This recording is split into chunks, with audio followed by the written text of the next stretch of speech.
Bonjour à tous, merci d'être venus. Merci Pierre Lévy pour cette invitation. Je suis très content d'être là. C'est ma première conférence en tant que docteur. Je viens de finir ma thèse, mais j'ai fait une thèse assez tard. Moi, je suis un architecte qui s'est mis à la recherche un peu sur le tard. J'ai plutôt une pratique d'architecte dans les grosses agences et j'ai commencé ma carrière pour vous raconter un peu mon profil et voir, vous compreniez ma démarche. J'ai démarré avec une fascination sur les grands projets. Mon diplôme, c'était des tours. Ensuite, je travaillais sur des tours à Shanghai. J'ai travaillé à Shanghai. Ensuite, je suis parti à New York. J'ai travaillé sur des tours des années à New York. Et à un moment donné, je me suis retrouvé à travailler sur des projets dans lesquels j'avais pas envie d'habiter et dans lesquels j'avais de toute façon pas les moyens d'accéder financièrement. Et je me suis dit, mais qu'est-ce que je suis en train de faire?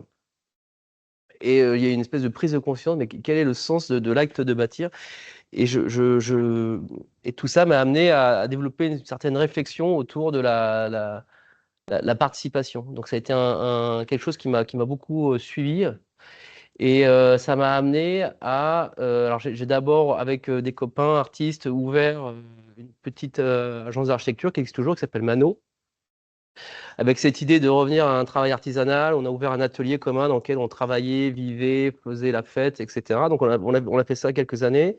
Et de fil en aiguille, tout ça, ça m'a amené à écrire dans mon coin pour un projet de recherche que j'ai été très naïvement, très spontanément été porté à l'époque à Bernard Stiegler, qui portait ses projets de participation à son niveau. Et il m'a très gentiment répondu tout de suite que il n'était pas du tout architecte, il ne pouvait pas du tout me suivre, mais que il pouvait, si je voulais, être le co-directeur de ma thèse, qui était quand même pas rien, mais qu'il fallait quand même que je me trouve un vrai directeur de thèse en architecture. Et il m'a envoyé vers le GERFO, qui est donc un laboratoire de l'école d'architecture de Paris-la-Villette. Et j'ai donc été tapé à la porte de ce GERFO, et de fil en aiguille, j'ai pu trouver comme ça ma directrice qui a bien voulu me suivre dans cette aventure. J'étais vraiment complètement outsider, qui est Antonella Tufano, qui a cru en mon projet, qui était assez, disons, qui était très spontané, plein de bonnes énergies, mais qui était complètement outsider, complètement naïf. Et c'est ça qui a donné, c'est cette rencontre sur laquelle on a travaillé sur la base de ce texte pour amener un projet de recherche qui est devenu ma thèse. Donc, on a développé un projet autour de la participation. On a ensuite été voir une entreprise que je connais bien depuis longtemps qui s'appelle Architecture Studio, une grosse entreprise d'architecture qui est dans le top 20 des agences d'architecture françaises depuis 40 ans, qui a fait le Parlement européen notamment. Et c'est tombé un moment où ils étaient justement en recherche d'ouvrir des potentiels de marge de recherche. Et donc, on a ouvert avec eux un projet de recherche CIFRE, une convention industrielle de formation à la recherche en entreprise. Et c'est comme ça que j'ai démarré cette recherche. Donc, qui a démarré en 2020 et qui a fini cet été. Donc, ce que je vous en propose aujourd'hui, c'est vraiment un travail. Donc, il y a 5 ans de travail. Et vous allez avoir un peu voilà, les résultats de toute cette démarche. Donc, ce que je vous propose aujourd'hui, c'est une modélisation des dynamiques de conception participative avec une proposition d'un indice de profondeur de participation. Alors, le contexte tel qu'il est identifié, c'est celui d'une époque qui traverse des importantes crises sociales et environnementales et dans laquelle l'architecture ne peut plus être un acte isolé. On constate depuis les années 60 en revanche, qu'il y a une vraie recherche qui est faite, notamment aux États-Unis, dans les design studies, autour de la collaboration avec les usagers. En parallèle, on voit aussi qu'aujourd'hui, nous avons en France un patrimoine HLM qui est vieillissant et qui nécessite une reprise assez importante, des rénovations importantes. Donc, j'ai deux choses ici. Ce corpus issu du design, mais qui a peu été expérimenté à l'échelle architecturale, issu des design studies qui existent, un patrimoine HLM existant qui nécessite une grosse reprise, et donc avec toute une histoire, plein de gens qui sont là, et donc un potentiel ici de lier opportunités, lier théorie et pratique dans la recherche. Donc c'est ce que j'ai proposé dans ce projet. L'objectif général est de comprendre l'effet de la conception participative sur le projet architectural. Donc, il s'agit pour moi d'abord de faire apparaître l'apport particulier des habitants. Alors, c'est une question qui est tellement triviale qui me semble bonne. En fait, l'idée, c'est de dire, est-ce que la participation, ça marche? Pour parler de façon très claire. Est-ce que toutes ces démarches qu'on fait avec les habitants ont-elles réellement un impact significatif sur le projet architectural? Donc, je me place vraiment ici du point de vue du projet en tant que praticien, qui est ma seule légitimité. Alors, pour pouvoir répondre à cette question, je vais d'abord essayer d'exposer la nature du processus. Et pour ça, je vais développer des méthodes. C'est ce que je vais vous présenter aujourd'hui. Finalement, ce que je développe, surtout dans cette thèse, c'est des méthodes. Ce que je vous proposais, c'est des méthodes pour analyser les processus de conception participative. Et suite à ça, donner quelques recommandations. Donc, dans un temps 1, j'ai d'abord créé un cadre de compréhension que je vais que je vais vous proposer. Dans un temps 2, il y a eu toute une démarche d'expérimentation participative. Donc, dans cette idée de prendre le corpus scientifique existant issu des design studies qui existe depuis les années 60 sur le co-design notamment. Je pense à Elizabeth Sanders et à Lucy Kimball en particulier.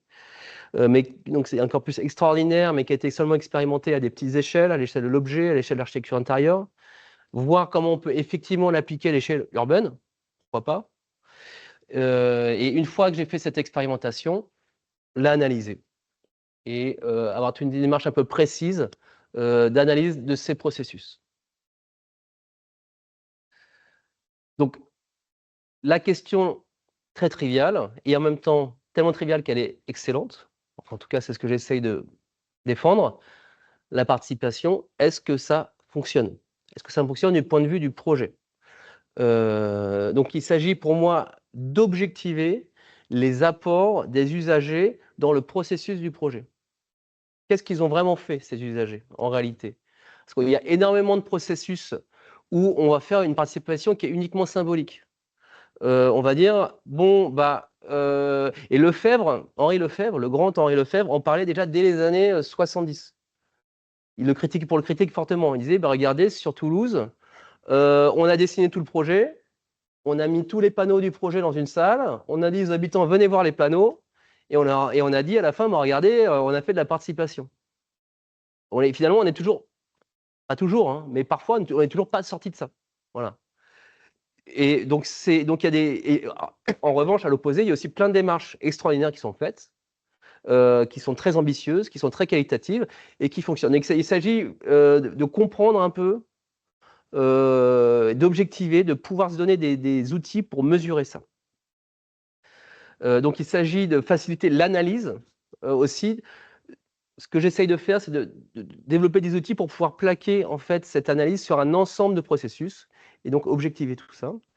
Et pour pouvoir structurer des retours d'expérience et donner des outils de décision pour les maîtrises d'ouvrage et pour moi dans ma pratique d'architecte et de facilitateur.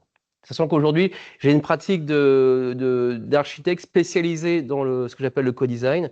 Et notamment, là, on démarre une super étude pour la concertation, pour la rénovation urbaine du centre-ville de Trappes. Donc, un gros projet intéressant qu'on fait en collaboration avec une agence d'urbanisme. Et donc, tous ces outils qu'on a développés dans le cadre de ce projet vont être mis à l'œuvre dans les mois qui viennent. Oui. Alors, c'est la concertation pour la rénovation du plateau urbain de Trappes, 78. On va essayer d'inviter Jamel Debbouze, qui est très impliqué à Trappes encore. C'est pas dit qu'on y arrive, mais on va essayer. Donc, on est à 2 pas du cinéma Omar Sy. Donc, le cas théorique, c'est donc notamment, je vais un peu plus en avant là-dessus, mais l'usager est maintenant considéré comme un expert de son usage dans le cadre du processus de conception que je vous propose. On constate qu'il y a donc une échelle de participation, comme je vous disais juste avant. Donc, je renvoie à l'échelle d'Einstein, où on va identifier différents niveaux. Un niveau très bas où on va être presque de l'ordre de la manipulation, à un niveau très haut où on va être un vrai pouvoir citoyen sur les processus, et tous les niveaux intermédiaires. Il s'agit d'identifier vraiment quel est le niveau de pouvoir de décision, de pouvoir de co-conception des usagers, des habitants, dans un processus de projet urbain ou de projet architecturaux. Donc, pour comprendre un peu quel est le cadre de compréhension de ce que peut être la conception avec usager en architecture, j'ai identifié 5 grands axes qui, il me semble, résument les grands thèmes récurrents propres à la conception, ce que j'ai nommé la conception avec usager en architecture. Alors, une des difficultés de la participation aujourd'hui, c'est que le vocabulaire n'est pas du tout stabilisé. Et donc, vous dites participation. Enfin, moi, j'ai des collègues chercheurs qui me disent ne faut surtout pas utiliser le mot de participation, c'est un piège, parce que personne ne sait ce que ça veut dire et chacun l'utilise de façon différente. Alors, moi, je l'utilise parce que j'ai fait l'exercice de proposer une définition de ce terme-là. Mais si on veut être un peu plus précis, un peu plus, disons, factuel, moi, j'ai proposé ce terme de conception avec usager dans le cadre de l'architecture. Donc, un des premiers axes, c'est la redéfinition des rôles. Donc, dans cette conception avec usager, dans cette participation des usagers, l'usager doit être vu comme un partenaire actif. Et l'architecte devient un médiateur du processus de conception. Un autre axe important, c'est celui d'un focus sur l'expérience du quotidien dans la réalisation de ces projets. Ça, c'est quelque chose que je trouve intéressant parce que quelque chose qui parle à tout le monde. Et ça semble tellement évident qu'en fait, le rappeler, nous, en tant qu'architectes, ça fait aussi du bien. C'est de dire, bah, c'est très bien d'avoir une vision pour 40 ans, etc. Il le faut, hein, évidemment. Mais c'est aussi important de se rappeler que l'objectif de notre conception, c'est aussi aider la vie quotidienne des gens. Donc, quelle est la vie quotidienne des gens qui sont concernés par notre projet? Et comment est-ce qu'on peut avoir connaissance de ces usages? Donc, il y a tout ce travail à faire, faire remonter les usages, avoir une compréhension des usages, pouvoir palper quels sont ce que j'appelle les savoirs d'usage invisibles. Il y a plein de choses invisibles qu'on ne peut pas savoir en se promenant, qu'on peut savoir qu'à travers une série d'outils, à travers des outils de mise en œuvre, c'est ce qu'on a essayé de faire dans ce projet. Il y a un troisième axe qui est sur celui du partage du pouvoir. Et ça, c'est une question difficile, sachant qu'en réalité, nous, en tant qu'architectes, sur les projets, notamment sur les projets de logement HLM public, qui est le cas qui va être l'étude de cas de cette présentation, finalement, l'architecte, on n'est pas du tout, nous, décisionnaires, c'est évidemment la maîtrise d'ouvrage qui est décisionnaire. Et donc, la question, c'est à quel point on peut permettre aux usagers de aussi être co-décisionnaires dans le processus de conception. Et ça, c'est très compliqué en architecture. Là, je vois une vraie différence avec mes confrères qui travaillent sur le design ou l'interface. Parce que donc, moi, étant dans le champ des design studies, j'ai des confrères qui vont travailler sur les interfaces utilisateurs des ordinateurs, donc les sites internet, des choses comme ça. Et donc là, ça a beaucoup moins de conséquences de dire, bah oui, vous faites de la codécision, vous décidez du design, etc. Ça a moins d'implications réglementaires, assurantielles, etc. En architecture, c'est beaucoup plus compliqué. Parce que qui prend la décision des actes que vous bâtissez? Et ben, c'est la maîtrise d'ouvrage. Et si quelqu'un qui se casse une jambe parce qu'il va tomber du toit, et bah, c'est la maître d'ouvrage qui va être responsable. Donc, ça pose tout un tas de questions sur la notion de responsabilité. Donc, il y a un travail à faire sur justement, sans rester dans une totale verticalité comme c'est aujourd'hui, voir à quel point on peut tendre vers une certaine horizontalité. Il y a cette idée aussi d'apprentissage mutuel, d'acculturation. je vais apprendre des personnes qui sont autour de moi sur la table, donc les usagers, c'est-à-dire l'ensemble des gens qui ont l'usage du lieu, pas seulement les habitants, mais aussi les gens qui y travaillent, les gens qui décident d'être là parce qu'ils ont envie d'être là, mais aussi les experts intéressés par le projet, aussi les maîtres d'ouvrage, les architectes, etc. Tous les acteurs du projet autour de la table vont m'apporter des choses. Et moi, à mon niveau, je vais essayer d'apporter des choses aux autres autour de moi. Donc, cette notion de co-génération et d'apprentissage mutuel. Et le cinquième axe, va être celui que je vais détailler en particulier aujourd'hui, cette idée que pour qu'une démarche de conception avec usager soit pertinente, il faut que cette participation ait été profonde.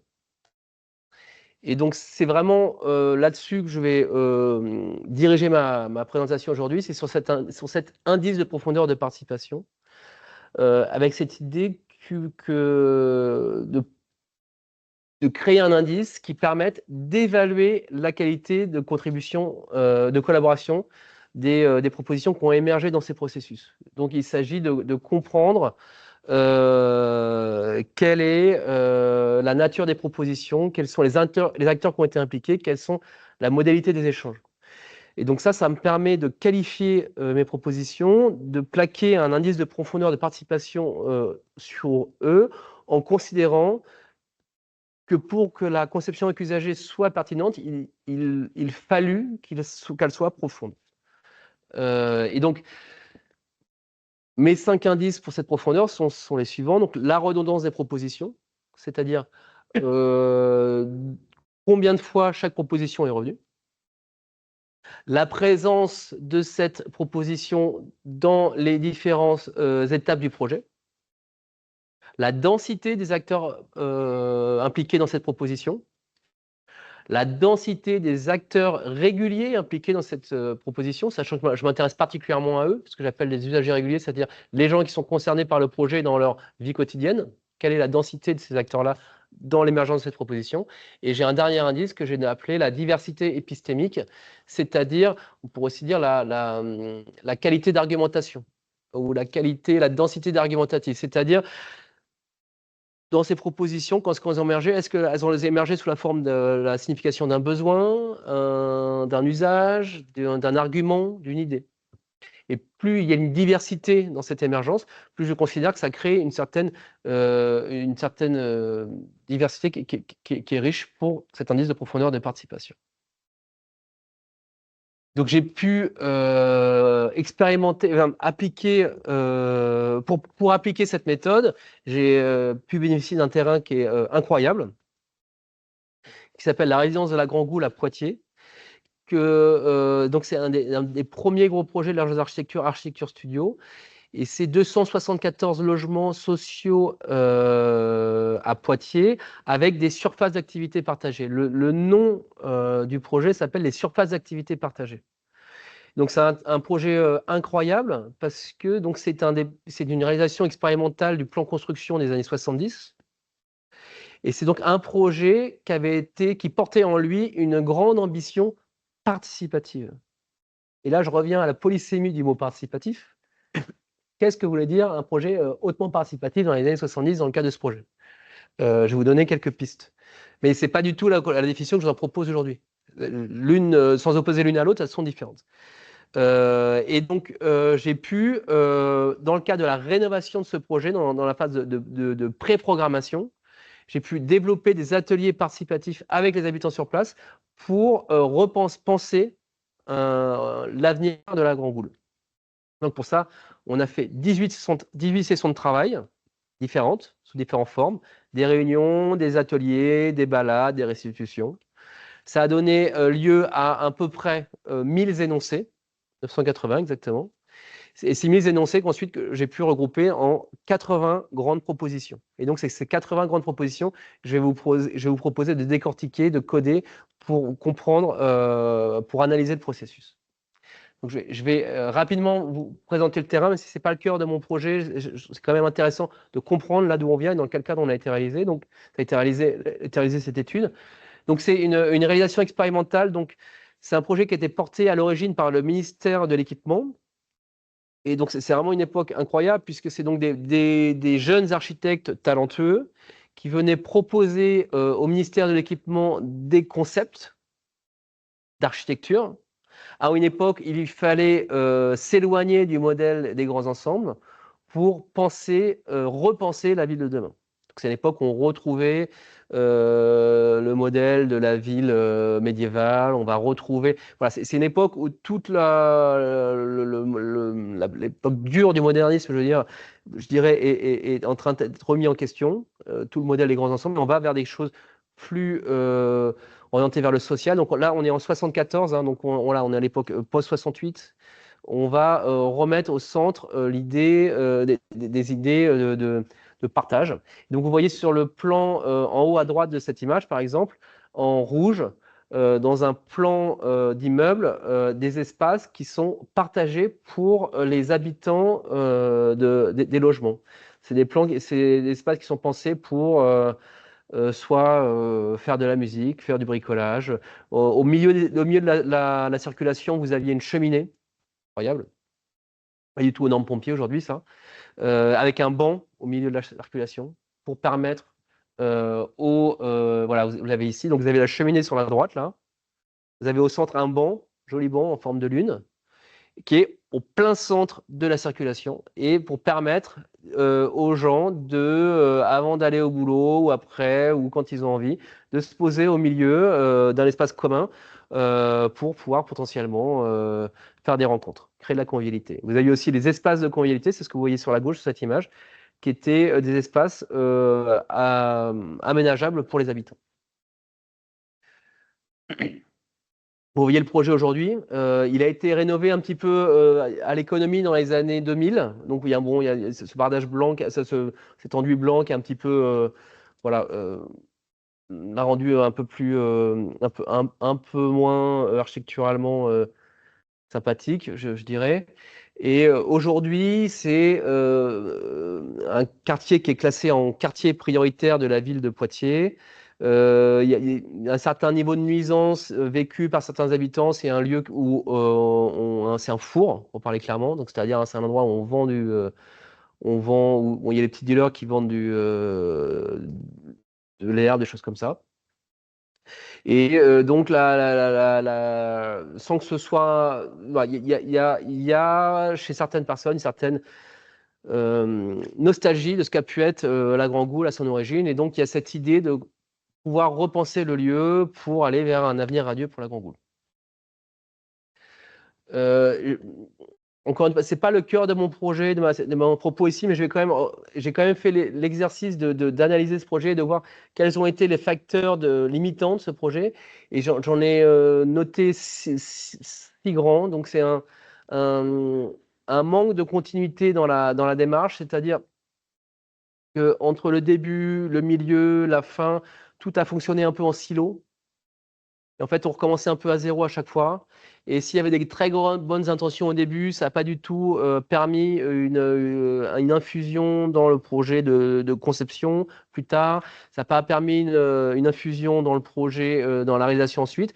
Donc, c'est un projet qui a très bien fonctionné dans sa participation dans l'usage à son démarrage, mais qui n'a pas du tout été possible dans sa participation dans la conception. Vous voyez, c'est deux participations différentes. Donc finalement, il y a une très forte participation voulue par l'architecte dans l'usage, et malgré une volonté de participation dans la conception, ça ne s'est pas produit. Donc il y a les contraintes administratives qui n'ont pas permis ça. Il y avait un certain manque de volonté politique aussi, une absence de médiation, un certain manque d'expertise. Hein, c'était des thèmes complètement nouveaux. Et à l'usage, parce que, bon, vous voyez cette cheminée que je vous ai présentée, ce grand banc, ça a été très rapidement fermé, finalement, pour des problèmes d'intimité, de nuisance. Et finalement, c'est voilà, cet équilibre entre intimité et convivialité qui a rapidement fait que plein d'espaces qui étaient pensés comme un très fort lieu de convivialité ont dû être fermés.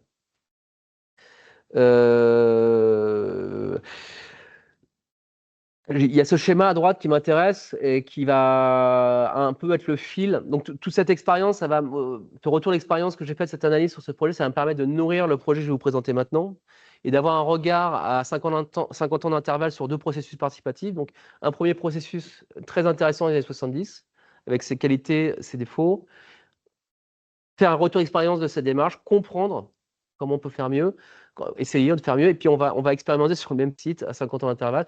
Et notamment, une des conclusions, mais bon, c'est pas moi qui l'ai trouvé ça, mais c'est quelque chose qui s'adapte bien à notre projet. On se rend compte que plus on avance dans le projet de conception, et ça, ça s'applique pour tous les gens qui font du design, hein, plus vous avancez dans le processus, plus c'est difficile de revenir en arrière en termes de décisions qui ont été prises. Donc, si vous voulez que vos usagers aient réellement un impact sur le processus de conception, il faut qu'ils interviennent dès le début. Ça ne sert à rien de faire intervenir les gens quand les panneaux sont déjà imprimés, en train de sécher et affichés au mur. C'est trop tard. Voilà. Donc, le pari, c'est de dire que si vous voulez que ça marche, il faut être là dès la pré-programmation. Donc maintenant, on va rentrer un peu dans le cœur de ce projet, donc, qui était cette expérimentation, donc, que j'ai appelé le processus, j'appelais ça l'exploration collective. Donc c'est une méthode de conception avec usager que je n'ai pas inventée. C'est plutôt une synthèse de deux méthodes que je trouve extraordinaires, hein. La première d'Elizabeth Sanders et la deuxième de Lucy Kimball. Donc une américaine, une anglaise. Et Elizabeth Sanders et Lucy Kimball, c'est plutôt des gens qui font des chercheuses, qui font du design et qui ont expérimenté ces démarches plutôt à petite échelle. Et donc là, le pari, c'est de dire, bon, bah, ok, on y va, on fait ça à l'échelle, à grande échelle, hein, et surtout, on fait ça dans les dures et limitantes, mais pertinentes contraintes du réel. C'est-à-dire qu'on fait ça avec des gens qui ont vraiment envie que ça bouge pour leur quotidien, mais qui ne sont pas des étudiants en design. Voilà, donc c'est vraiment, on est sur le terrain, là, on est dans le dur. Donc une première étape que j'ai appelée rétrospection, je vais vous présenter ici. Donc cette idée de rétrospection, c'est de dire, on va raconter l'histoire du lieu et de ses habitants. Donc on fait tout un travail pour briser la glace, hein.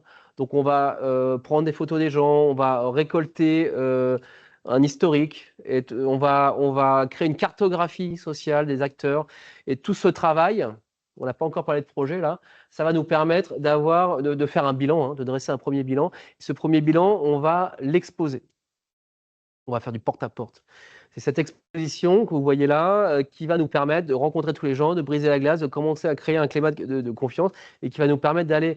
Ça permet aussi de proposer une image contre-hégémonique de ce site, qui est parfois décrié par les Poitevins, et de dire la Grand Goule, qui est vu comme un lieu, qui n'est pas vu comme un lieu désirable, eh bien si, c'est un lieu qui a une histoire incroyable.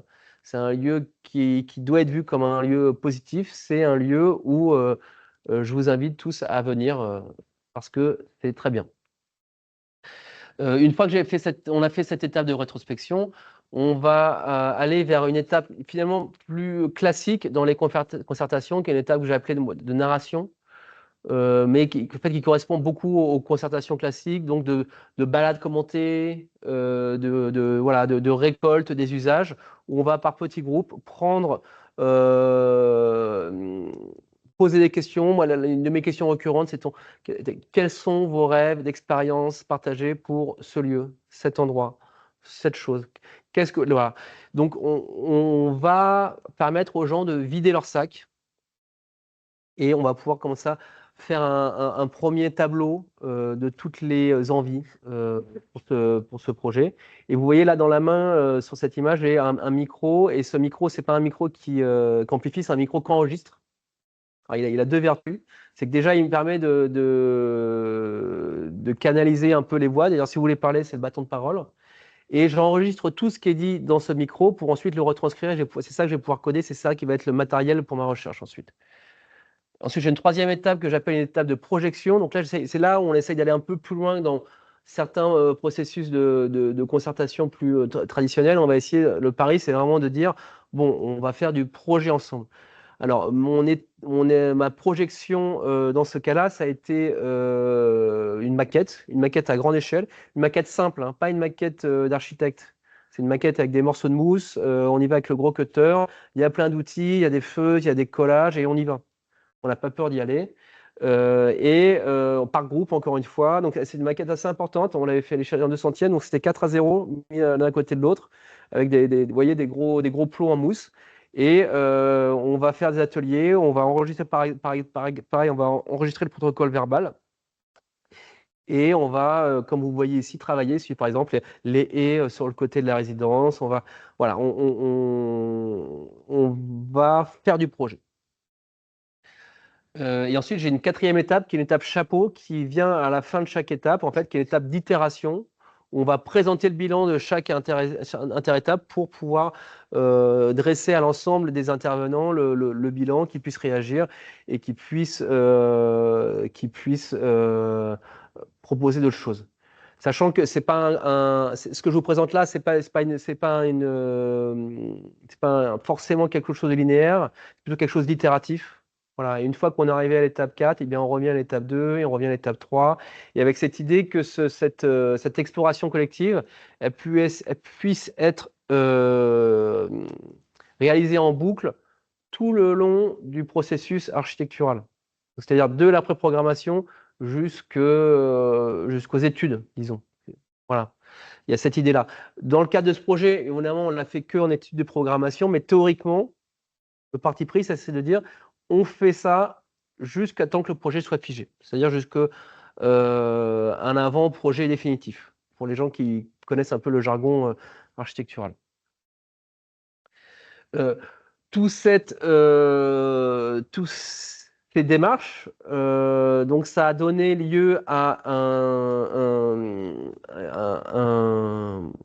un document, un livrable de préprogrammation. Vous voyez, donc à gauche, là, vous avez en bas à gauche, vous avez la maquette in fine. Donc, vous voyez, elle a été beaucoup travaillée, il y a eu plein de choses qui ont été faites. On a réalisé une synthèse de toutes ces démarches. On a proposé un livrable. C'est ce livrable validé par la maîtrise d'ouvrage qui va nous servir de base ensuite pour l'analyse de cette étude que je vais vous présenter maintenant. Donc, ça a donné lieu à toutes ces démarches ont donné lieu à 80 grandes propositions à travers à peu près 1000 énoncés et 18 sessions de travail différentes. Et donc, chacune des propositions a été arbitrée négativement, positivement ou en attente, à voir, par la maîtrise d'ouvrage. Donc là, vous voyez l'ensemble de mon matériel. Donc, des réunions, des balades, des discussions informelles, suite à certaines difficultés à avoir des fois à faire pour réaliser des balades, des itérations, des ateliers de maquettes, et donc cette note de synthèse finale.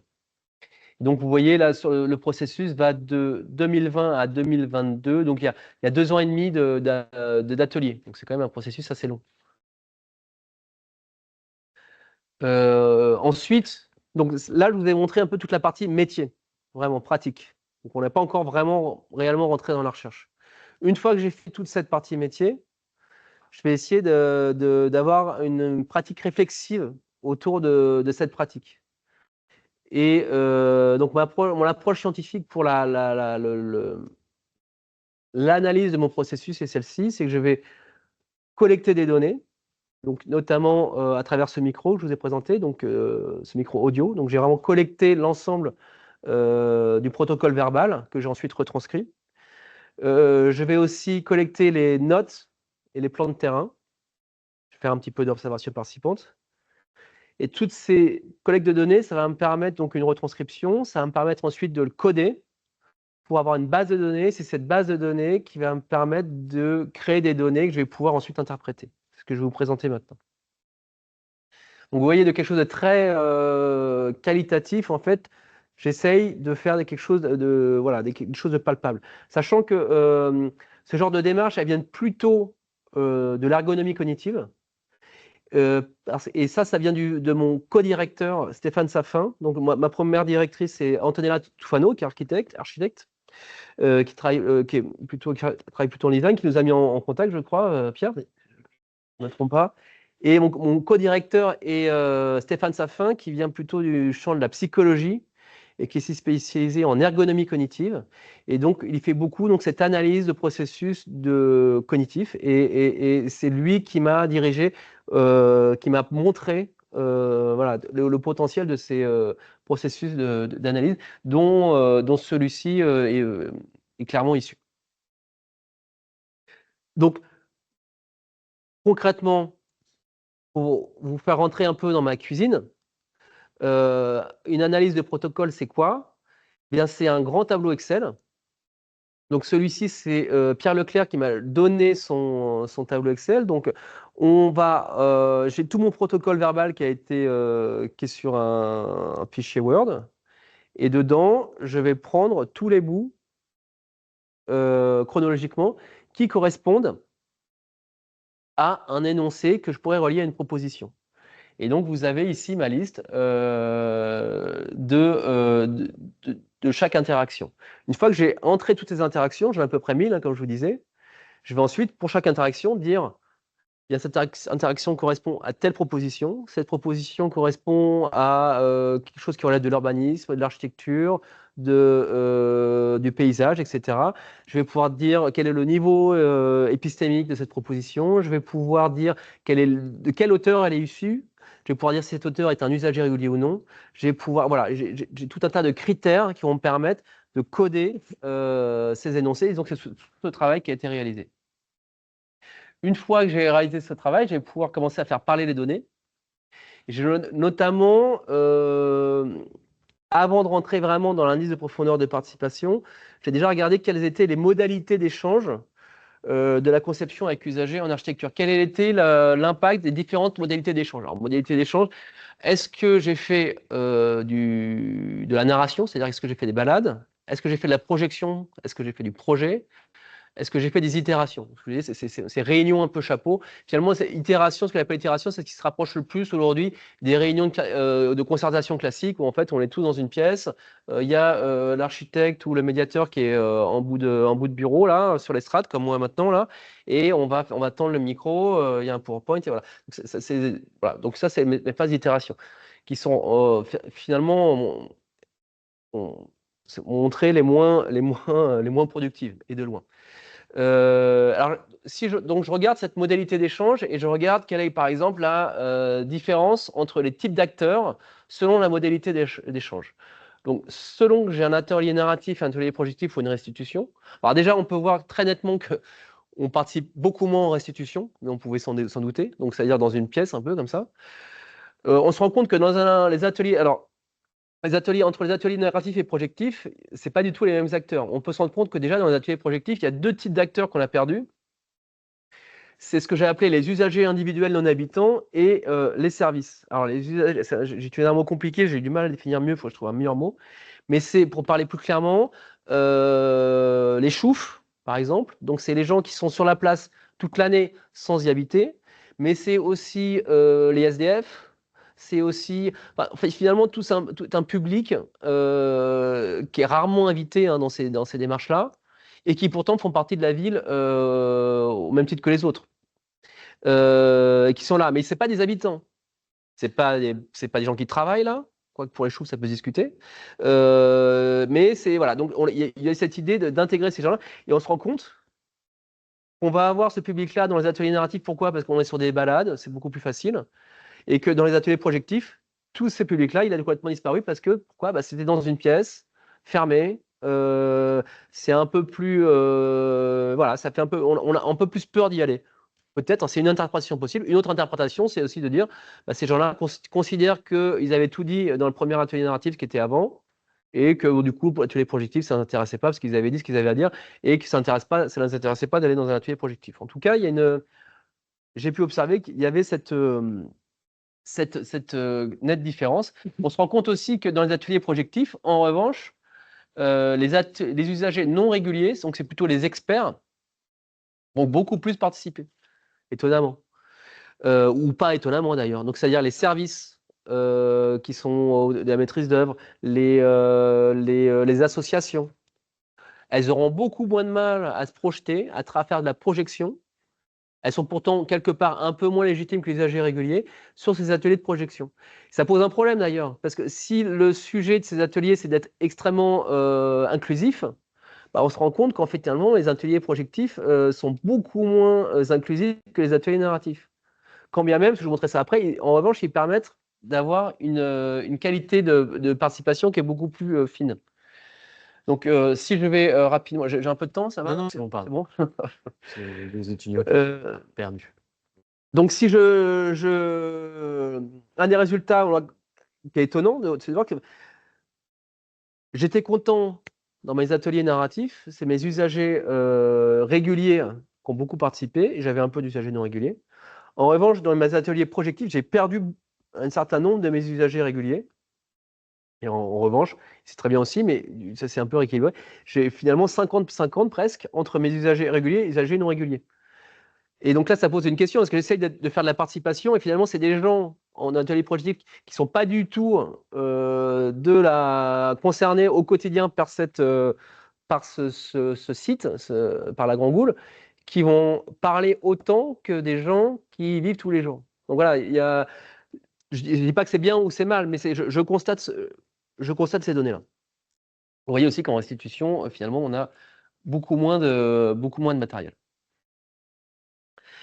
Et ensuite, j'observe une deuxième chose aussi, c'est la répartition des niveaux épistémiques selon la modalité d'échange. Et donc là, ce résultat, il va un peu à l'encontre de ce que je vous ai présenté juste avant. C'est que finalement, ce sont les ateliers projectifs qui permettent une meilleure diversité de niveau épistémique. Alors, niveau épistémique, c'est un grand mot pour vous dire, on pourrait aussi dire de profondeur argumentaire. C'est-à-dire, ce qui a émergé de mes ateliers, est-ce que c'était des connaissances? Est-ce que c'était des savoirs d'usage? Est-ce que c'était des propositions? Est-ce que c'était des arguments pour ou contre? On se rend compte qu'on arrive beaucoup plus à avoir une diversité de ce genre de niveau épistémique dans les ateliers projectifs. Comparé aux ateliers narratifs, où finalement, dans les ateliers narratifs, c'est un peu plus pauvre. On a beaucoup de propositions de solutions, quasiment la moitié. On va dire des solutions toutes faites. Et donc, moi, en tant que co-concepteur, je trouve ça moins riche. En revanche, l'atelier narratif permet d'être plus inclusif. Donc, vous voyez, là j'ai quelque chose que j'ai relevé, qui a une espèce de difficulté inhérente à ces démarches et que je pense que tous les gens qui sont un peu engagés dans la médiation rencontrent. Et donc, vous voyez, un des résultats qui peut me permettre de ces démarches-là, c'est de comprendre ces difficultés-là en tant que praticien. Donc après, il faut trouver des méthodes pour pouvoir les dépasser. Bon, une fois que j'ai fait ce travail, là, je rentre vraiment dans le cœur il me semble être une contribution à la base de connaissances scientifiques de mon domaine, qui est cette proposition d'indice de profondeur de participation. Donc, j'ai fait un travail, donc j'ai appliqué les 5 indices dont je vous ai parlé au préalable. Donc, la redondance de la proposition, le parcours de la proposition dans les différents types de modalités d'échange, le nombre d'acteurs impliqués, le nombre d'usagers impliqués et ce que j'ai appelé la construction argumentative, c'est-à-dire la diversité des niveaux épistémiques. Et en appliquant cela à l'ensemble de mes 80 propositions, j'ai pu faire relever qu'il y avait 6 grands groupes qui émergeaient. Donc un premier groupe où l'indice de participation est fort pour les 5 indices, c'est-à-dire que tous les indices sont partis des premiers tiers. Alors j'ai créé un indice, la faiblesse de mon indice aujourd'hui, c'est un indice relatif. Vous compreniez ce que j'ai fait, c'est très simple. J'ai pris mes 80 propositions. La redondance des propositions, j'ai compté, par exemple, le nombre de fois où la proposition a émergé. Et j'ai fait un classement de cette proposition sur les 80. Et donc, je regarde si cette proposition se situe dans ce classement dans le premier tiers, dans le second tiers, dans le troisième tiers. Vous voyez. Donc, j'ai un indice, c'est la faiblesse de mon indice, c'est que c'est un indice relatif.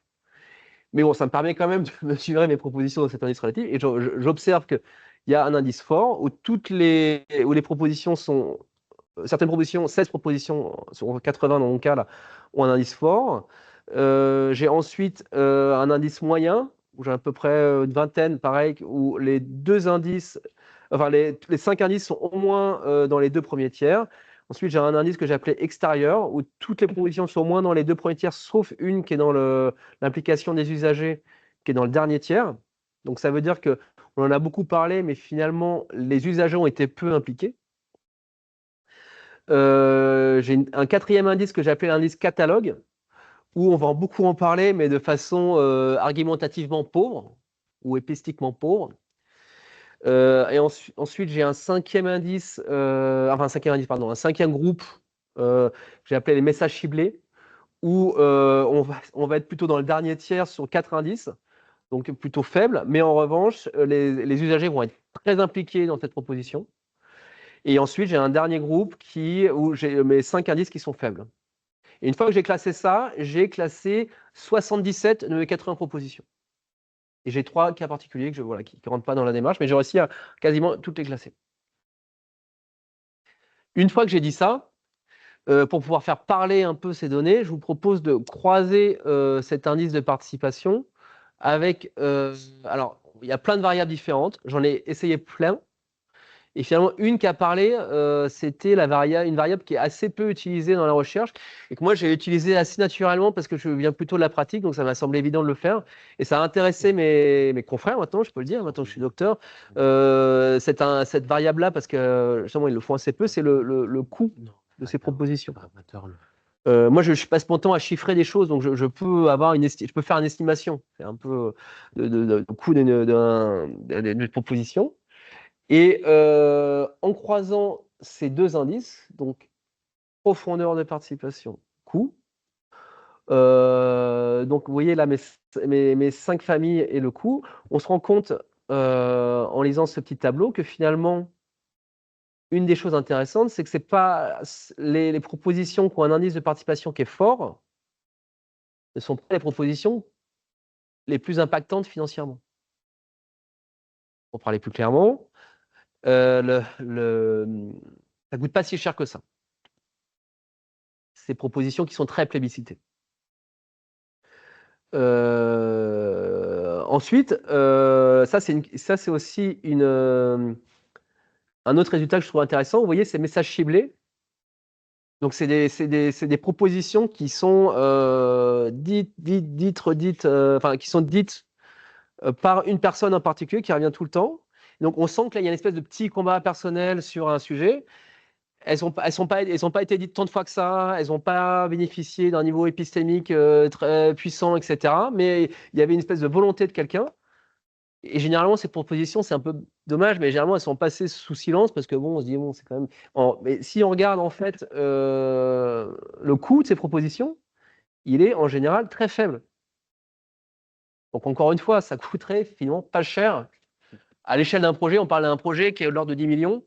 On est clairement dans la fourchette basse là. Ça coûte pas cher en fait de faire plaisir à ses usagers.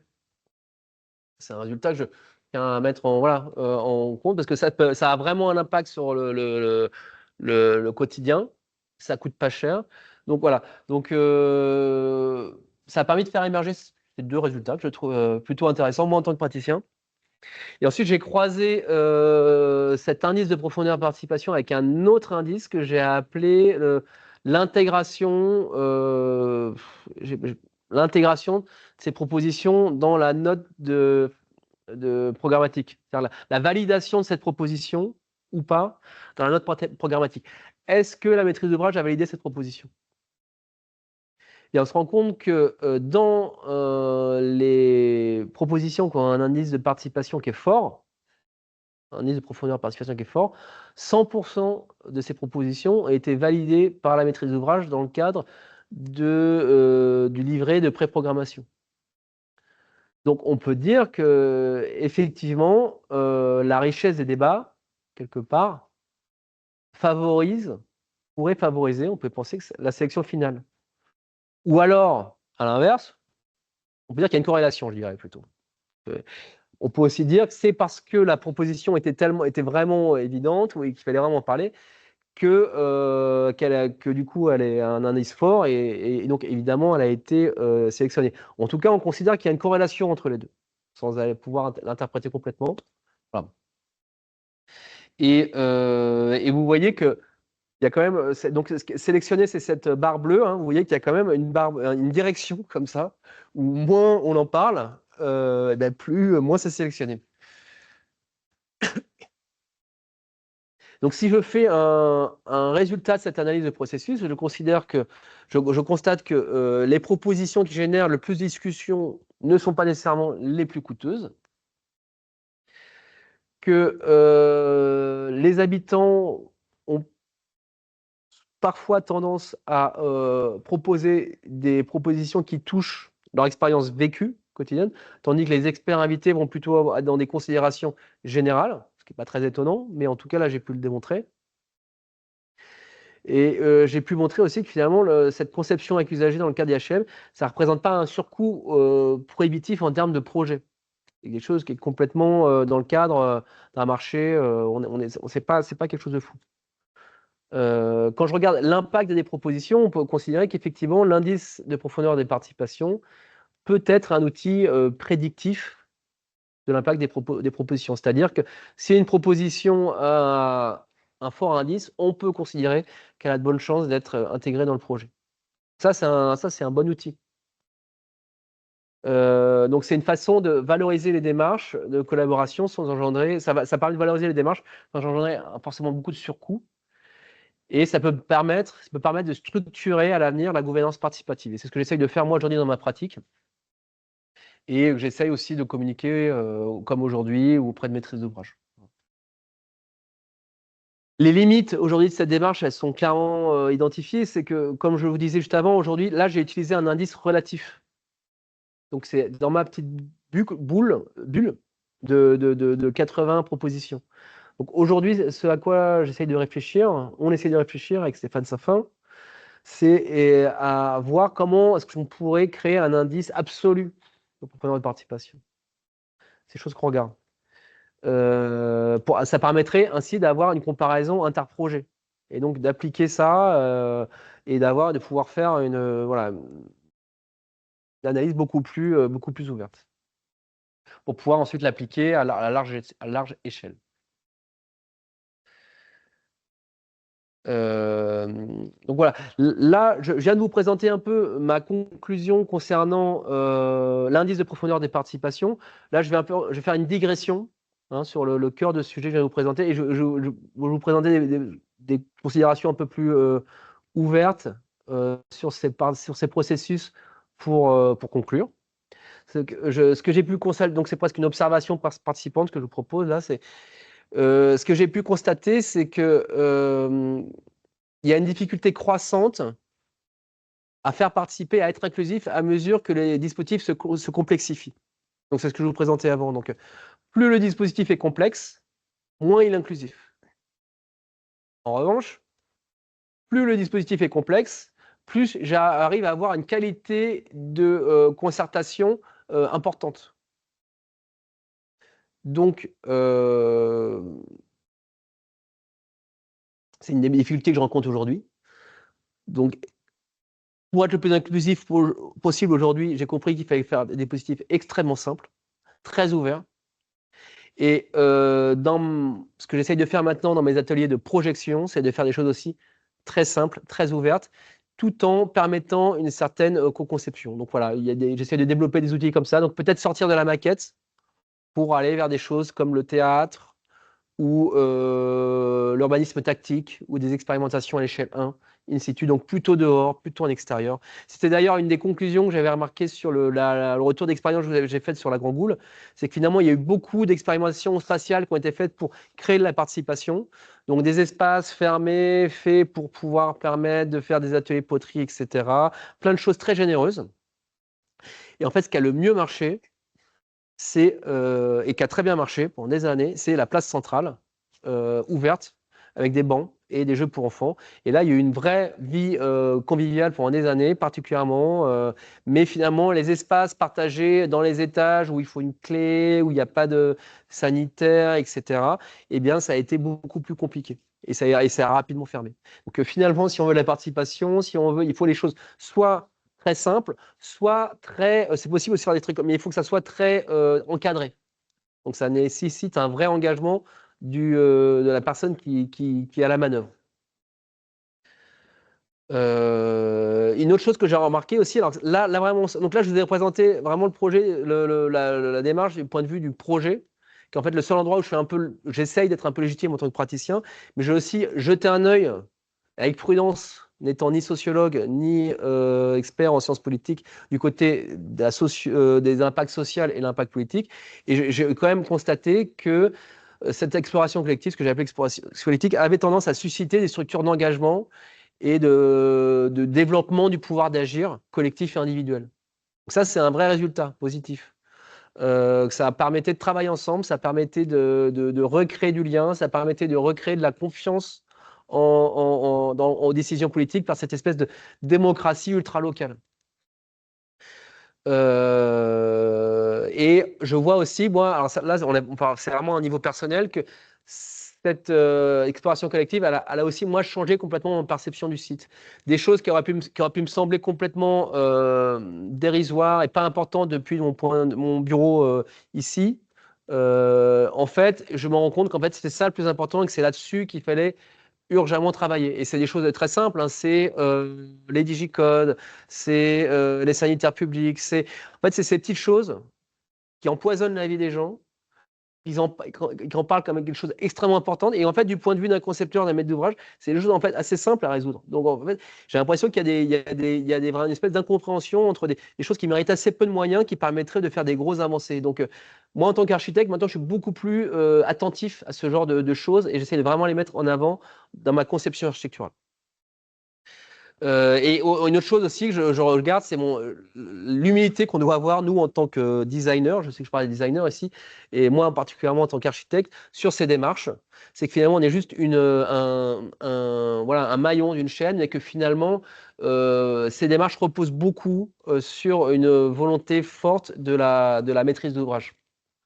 Et c'est difficile parce que même quand la maîtrise d'ouvrage a une volonté forte, eh bien, il y a plein de difficultés, le temps long, le temps politique, le temps, on peut avoir des mutations à l'intérieur d'un groupement, on peut avoir des changements de tête, etc. Ce qui fait que on est assez dépendant aux aléas et ça crée, c'est une vraie difficulté parce que ça peut créer un sentiment presque d'abandon si les choses sont pas bien faites. Il n'y a rien de pire qu'un processus participatif mal fait parce que ça suscite encore plus de défiance. Donc si on le fait, il faut le bien faire. Sinon, autant ne rien faire et ne pas faire des promesses creuses. Sinon, on passe vraiment pour des escrocs. Et donc, ce que je préconise aussi, là, c'est une ouverture, encore je vous propose, c'est un besoin, c'est ce que j'ai essayé de formaliser un peu, c'est besoin d'une réflexion sur un cadre administratif qui permette de sécuriser ces démarches sur le long terme. Je vous remercie de votre attention. Et je me tiens à disposition.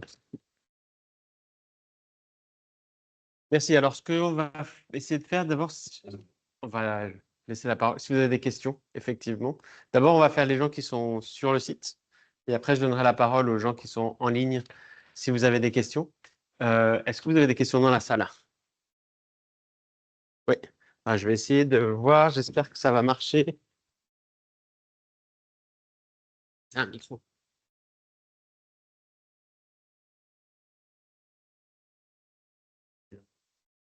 Ok. En fait, je voulais savoir,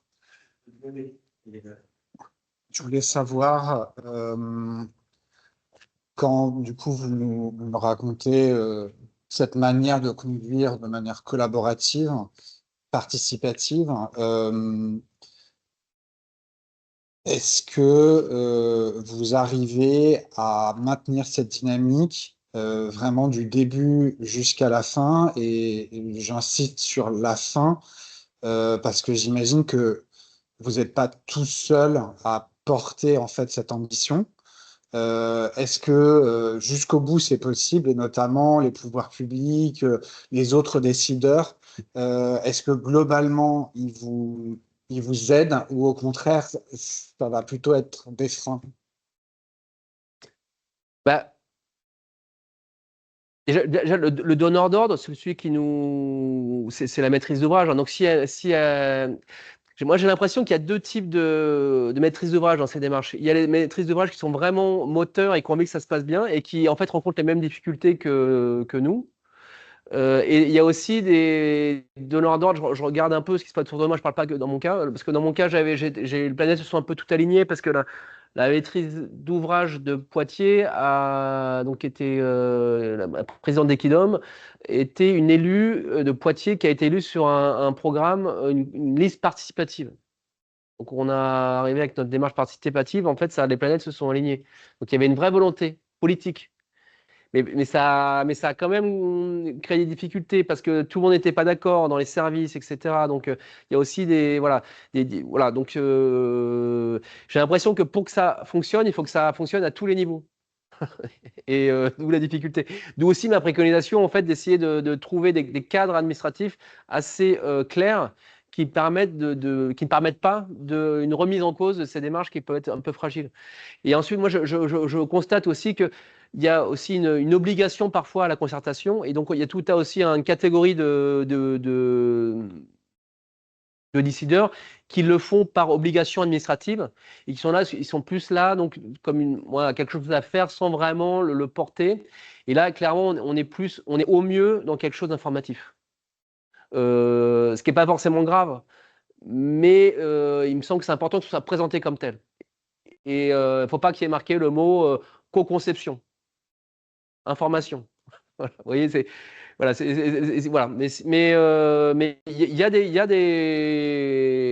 a des très belles démarches qui se font aujourd'hui, mais effectivement, la difficulté, c'est d'être, ouais, c'est que il faut que les planètes s'alignent à tous les niveaux. Ouais.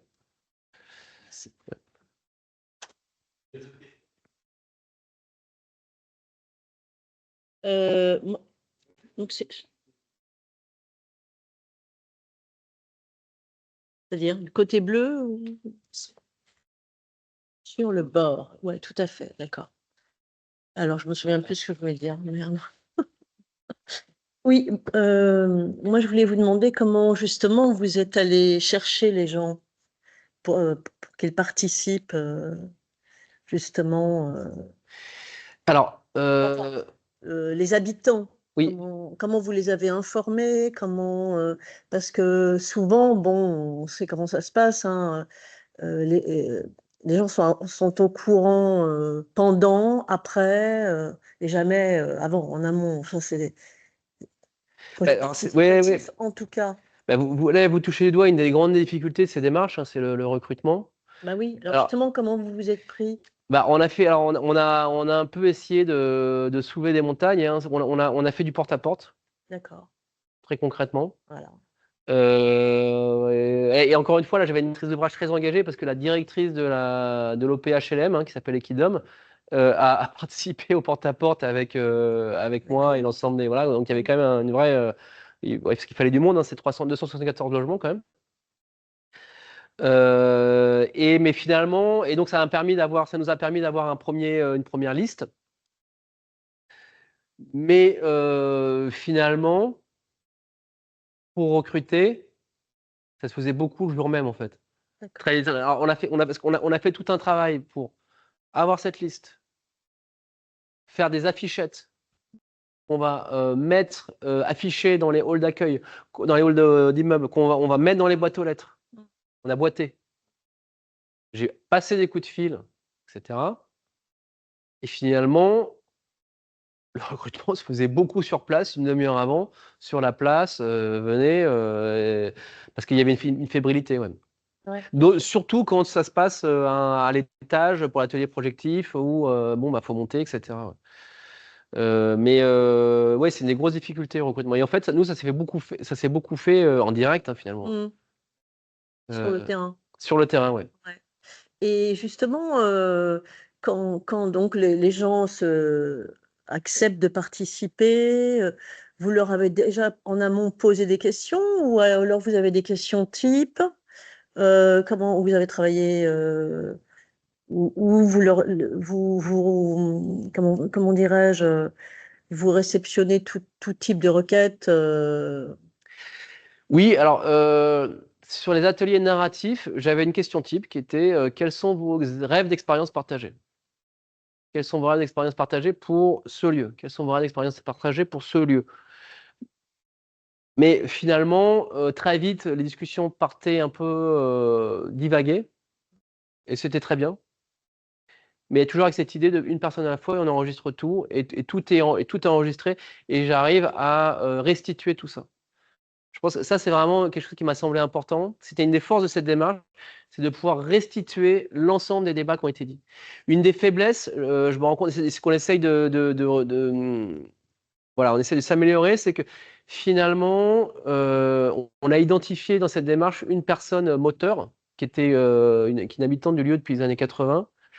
Et en fait, avec le recul, on aurait dû beaucoup plus la mettre en avant dès le début et la mettre finalement en charge du projet, parce qu'on aurait pu la rémunérer pour qu'elle prenne en charge tout ça. Et puis voilà. Et nous, qu'on soit derrière en aide. Et c'est ce qu'on essaye de faire à Trappes. C'est pas moi qui arrive en disant, voilà, c'est plutôt Parce qu'elle faisait du lien, en gros. recruter quelqu'un qui vient du terrain, qui a une légitimité auprès des usagers, parce qu'elle vient du terrain, et former cette personne-là pour porter la démarche.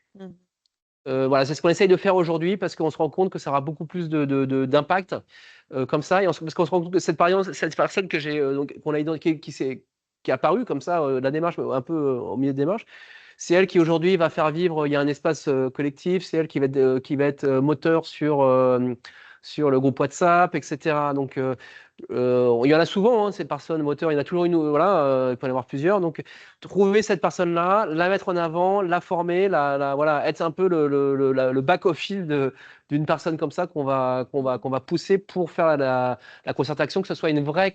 Ça a deux qualités, hein, pour moi, c'est que déjà ça légitime beaucoup plus les projets qui seront issus de cette démarche, hein. Donc ça a une légitimité du point de vue du projet, et c'est surtout, ça a beaucoup plus de chances de faire pérenniser la capacité à travailler en groupe, parce que nous, on va partir à un moment donné. Ouais. Et donc l'idée, c'est de dire, bon, bah, une fois qu'on est parti, vous avez les clés du camion, vous pouvez continuer si vous le souhaitez, travailler ensemble. Donc si nous, on est déjà en recul à la base, et c'est plutôt une personne qui va rester qu'on met en avant, on espère que ça puisse se pérenniser, sachant qu'une des grandes difficultés de sa démarche, c'est justement sa pérennisation. Donc voilà, on a essayé de pallier à cette difficulté du recrutement par un recrutement d'une personne moteur qui soit vraiment, qui ait un vrai enracinement dans le site. Et puis, ouais, dernière question. Alors justement, je ne vois un slide. Quels sont donc vos rêves partagés que vous voulez donc qui éventuellement se réalisent? Et alors, c'était vous avez dit, il y a des choses types qui reviennent. Il y en a une en particulier, c'était laquelle? Bah, Pour les lieux partagés, hein, j'entends. C'était. oui, alors, en fait, on tombe sur des choses très simples, hein. Oui, c'est ça qui m'intéresse. Sécurité, propreté, hein. Ah, d'accord. Eh oui. Sécurité, propreté. Sécurité, propreté, et après, des jardins partagés, des espaces verts, des fleurs, de la convivialité, mais il y a une forte demande de tranquillité républicaine, je dirais. D'accord. Ouais. Enfin, ça revient spontanément quand on tend un micro, on va pas me dire, ah bah j'aimerais avoir une fresque sur ce pignon. On va me dire, ah bah c'est sale ici, regardez, les poubelles sont par terre. Ou j'en ai marre, il y a la porte d'entrée qui est défoncée, ça fait du bruit la nuit. C'est ça en fait qui revient. Si on met on tend un micro, c'est ça qui va sortir. Et c'est pour ça que c'est intéressant de pousser un peu plus. Donc c'est tout à fait légitime évidemment. Et donc d'ailleurs c'est ça, c'est ce genre d'ailleurs de retour, moi, qui me font revoir mes priorités en tant que concepteur, hein, penser à ça. Mais évidemment, il y a aussi une forte demande de convivialité, hein, donc des jardins partagés, des terrasses, des espaces extérieurs privatifs, voilà. Des lieux où on puisse se retrouver. Des lieux où on puisse se retrouver, de tout à fait. réunion. Oui, la salle commune, c'est beaucoup revenu. Elle a été faite d'ailleurs, elle existe aujourd'hui. Ouais. Ouais. Et par rapport ce qu'il y a eu à une époque, dans des endroits comme ça, où il y avait des laveries communes, ou, enfin, je veux dire, ça existait, hein, en Allemagne, et ça existe beaucoup encore aux États-Unis et tout ça, ou des lieux même où on évite, enfin, c'est un lieu où on se retrouve, mais où on utilise des choses en commun, quoi. Je dis des laveries, par exemple, hein, mais ça peut être d'autres choses, des salles, je sais pas, Oui, c'est. de jeux, des salles. Oui, oui, oui. Mais bon, ça pose toujours la même difficulté, c'est la maintenance, qui a les clés, qui fait le ménage, Donc c'est ce que je disais un peu là, dans mes conclusions, c'est qu'en fait pour que ces dispositifs fonctionnent, il y a plusieurs solutions. Mais disons que globalement, il faut. Moi, j'ai l'impression que ça fonctionne dans le cadre de structures déjà constituées. Donc, par exemple, à l'époque de la Grande Goule, ça fonctionnait parce qu'il y avait des groupes charismatiques, donc des groupes religieux, déjà constitués, qui utilisaient ces lieux, mais ils étaient auto-organisés. Aujourd'hui, ça fonctionne dans l'espace commun, notamment parce qu'il y a une antenne du CNL, Centre national du logement, qui a les clés. Et qui ouvre, qui ferme, voilà. Donc il fait un peu Donc la difficulté, c'est les problèmes c'est les problèmes d'intendance. Voilà. Donc et donc sous intendance, il y a le problème de moyens ou d'engagement. Et donc là, ça marche. Et donc pour que ça fonctionne, dans le cadre de CHRM, j'ai l'impression qu'on peut s'appuyer parce que ça existe beaucoup sur le tissu social existant, donc les associations, les organisations parentales, mais j'ai l'impression qu'il ne faut pas compter sur des individus isolés, mais peut-être plutôt sur des structures constituées qui sont déjà capables de travailler ensemble.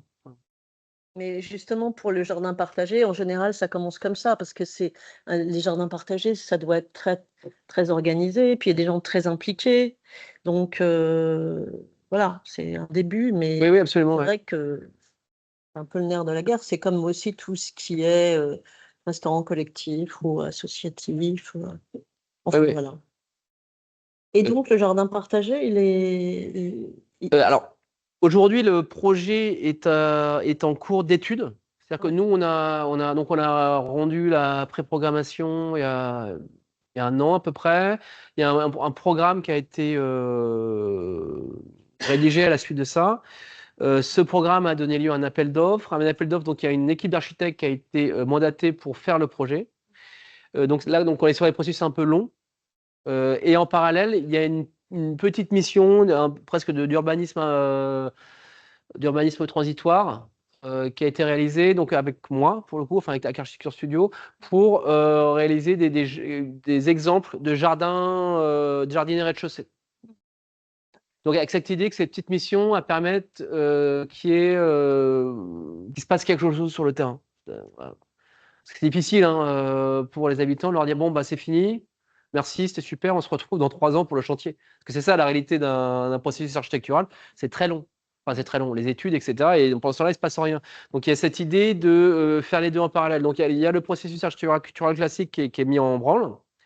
Mais on va aussi essayer d'avoir des petites stratégies d'urbanisme tactique, ponctuelles, pour que ça bouge, pour qu'il se passe des choses. Donc il y a ces éléments-là. Il y a aussi la maîtrise d'ouvrage Equidom à Poitiers qui a mis en place cet espace partagé au rez-de-chaussée, donc une salle commune avec une personne en charge de la participation qui va aider à faire des ateliers, des choses comme ça. Il y a donc les associations du quartier qui sont ponctuellement invitées. Donc voilà, il y a un travail sur des actions locales pour que ça bouge. Merci. Merci. Je me demandais, en fait, parmi les indices que vous avez identifiés, Ouais. vous les aviez d'abord identifiés en amont puis testés, ou alors ils ont un petit peu aussi émergé au fur et à mesure du projet? Ah, c'est complètement rétrospectif. Moi, j'ai fait. En plus, moi, je suis un praticien. J'étais doctorant, donc j'avais pas du tout de. Voilà, j'ai fait en faisant. Donc j'ai fait le travail de tout enregistrer. Ok. Et puis après, j'avais ce corpus et puis j'ai essayé de faire émerger les indices qui m'ont semblé les plus pertinents. Maintenant, je ferais ça dans l'autre sens, mais oui, c'est venu après, ouais, clairement. Ouais. Mais au début, vous aviez pas forcément identifié quelques indices, ou même les indices eux-mêmes, c'était pas forcément la destination à cette Non, époque-là. non, c'est vraiment venu après. Donc il y avait cette idée de tout documenter pour ensuite en faire analyser ces données. Mais donc j'avais un tas de données un peu brutes. Je ne savais pas trop comment en faire. Par exemple, j'ai fait plein d'indices, plein de variables que je ne vous ai pas présentées. Donc par exemple, mais j'avais un peu analysé. Bon, par exemple, la variable type architectural, enfin type d'espace urbain, architectural, espace public, paysage. Il y en avait plusieurs comme ça que j'ai un peu testé, qui n'ont pas été si parlants, donc voilà, que je ne vous ai pas présenté ici. Donc, c'est vraiment un travail de test, ouais. C'est assez empirique, ouais. Et finalement, c'est à force de chercher, voilà, ce que je vous ai montré, en fait, c'est tout un tas de tests de croisement, et d'un coup, il y avait, oh, tiens, ça c'est intéressant. Et on va trouver une petite pépite, là, voilà, je vous la livre. Au milieu de nombreux échecs. Et d'ailleurs, du coup, dans cette collecte de données-là, est-ce que vous aviez des outils en particulier pour essayer de gagner du temps, parce que ça devait être très chronophage aussi, pour restituer, enfin déjà traiter la donnée, la restituer, la classer, ou est-ce que vous avez tout fait à la main Ah non, c'était. Alors, justement, peut-être la prochaine fois, j'essaierai de me professionnaliser. Non, là, c'est vraiment du low-tech. Hein, Ok.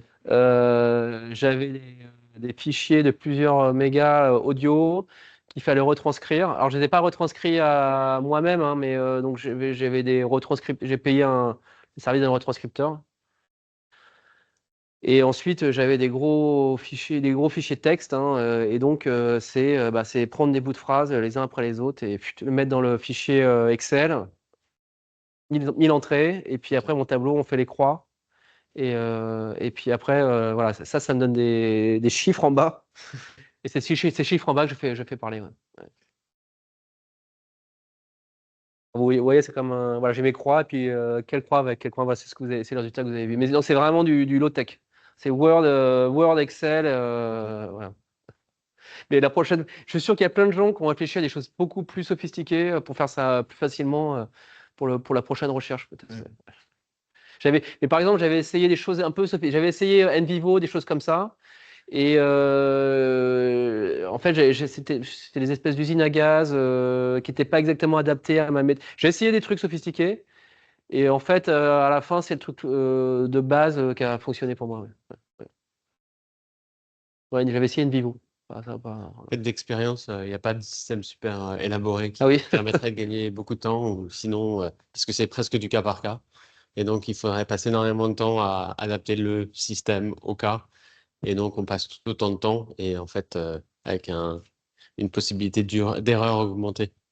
Parce que l'algorithme, on ne le voit pas forcément. Alors que là, même si c'est pénible, hein, c'est un long travail, etc., ça permet en même temps de se rendre compte de ce qui se passe. Et je ne crois pas qu'il y ait de formule magique encore, malheureusement. Peut-être que les nouveaux outils vont nous aider là-dessus, hein, mais C'est peut-être une IA qui va nous faire un encore, truc là. voilà, Ouais. peut-être, mais je ne suis pas sûr. Et puis on ne sait pas ce que sort une IA encore. Hein. Donc, elle sort quelque chose qui a l'air cohérent, mais on ne sait pas trop. Donc, pour l'instant, oui, c'est triste un peu, mais enfin, c'est triste. C'est En même temps, laborieux. c'est intéressant, c'est laborieux. Non, c'est triste de se dire qu'on n'a pas encore les outils pour accélérer cette partie-là. Mais c'est un travail laborieux, mais qui aussi permet vraiment, enfin, je sais pas, Oui, mais l'expérience, de rentrer dans le projet. de rentrer dans l'information, de rentrer dans le projet, de comprendre beaucoup plus, en fait, de s'enrichir soi-même du truc. Donc, c'est à la fois méthodologiquement une obligation, mais en même temps, en termes d'expérience, une véritable rentrée dans ce type de recherche, dans ce type de projet. Est-ce qu'il y a d'autres questions? Oui. On va peut-être voir est-ce qu'il y a des questions en ligne, juste pour donner un peu de trucs. Alors, il faut que j'ouvre le. Est-ce que quelqu'un a des questions en ligne? Manifestez-vous. Oui, Oui. moi j'ai une question. Bonjour. Bonjour. Vous m'entendez? Oui. Très bien. Ok, super. C'était par rapport plutôt au cadre de la cifre de votre recherche. Je voulais savoir si pendant le temps de la thèse, vous avez été entièrement consacré à ce projet, ou si du coup, enfin, j'imagine que dans l'agence, on vous a également impliqué dans d'autres projets. Et je voulais savoir quelle part ça prenait ou comment vous avez organisé ça. Oui, c'est une des difficultés qu'on rencontre en agence, c'est la compréhension de ce que doit être la recherche. Bah, moi, j'ai eu de la chance finalement parce que Architecture Studio, ils ont été assez bienveillants. Alors, déjà, historiquement, moi, j'avais déjà une mission avec Architecture Studio en tant que praticien. Et donc, j'ai fini ma mission quand j'ai démarré la thèse. Donc, il y a un petit moment de croisement. Mais comme j'étais le premier à faire une thèse chez eux, on tâtonnait un petit peu tous. Et donc, j'ai réussi à expliquer que ça serait bien que j'ai du temps pour ça. Et donc, moi, je dirais que globalement, j'ai quand même pu avoir un temps de recherche qui m'a permis de faire ça bien. Ça ne m'a pas empêché quand même de déborder d'1 an sur le financement CIFRE, hein. C'est un financement de 3 ans. Et j'ai jour pour jour mis 4 ans au démarrage du contrat pour. Voilà, j'ai passé ma thèse 4 ans après avoir démarré. Ouais. Et donc la dernière année sur tes fonds propres. La dernière année sur mon chômage propre. Ouais. Ton chômage propre. Ouais, tout à fait. Comme beaucoup de doctorants CIFRE. Ouais. Il ne faut pas le dire d'ailleurs, hein, c'est complètement interdit. Est-ce que ça répond à la question, Héloïse? Mais oui, enfin, en tout cas, moi je comprends. J'ai plein de collègues qui sont qui ont fait des CIFRE en agence d'architecture. Et effectivement, selon les agences, il n'y a pas toujours la même culture voilà, du temps de recherche. Et donc, je sais qu'il y a certaines agences où ça coince un peu. C'est la CIFRE nous finance 50% de ton salaire, donc tu passes 50% de ton temps à la recherche. Et les autres 50%, c'est pour faire du projet. Et ça, c'est pas l'interprétation qu'en fait l'ANR, très clairement. Non, c'est pas ce qui est écrit dans les textes. Les textes, il y a une 30-70 de mémoire. Et effectivement, il y a un investissement de l'entreprise. Mais c'est une tension permanente. Donc, c'est permanent. C'est très souvent le cas, surtout pour les entreprises qui découvrent la CIFRE en même temps. Et qui donc se rendent compte qu'effectivement, l'investissement dans la recherche est quand même assez important. Mais on sent qu'il y a quand même une curiosité en agence d'architecture pour la recherche, il y a une certaine envie de théorie, ouais. Je crois. Et aussi, pardon. Merci beaucoup. Et je voulais aussi savoir si vous aviez d'autres exemples. Par exemple, vous avez parlé de la maquette, dans les ateliers de projection, avec la maquette en mousse, etc. Est-ce qu'il y avait d'autres démarches qui étaient assez fructueuses? Ce qui m'a bien marché, c'est moi, j'ai essayé que 2 démarches aujourd'hui, hein. Enfin, j'ai vraiment expérimenté. Après, j'ai des connaissances théoriques sur d'autres démarches, mais ce que j'ai fait, donc, c'était ces balades commentées et ces ateliers de projection.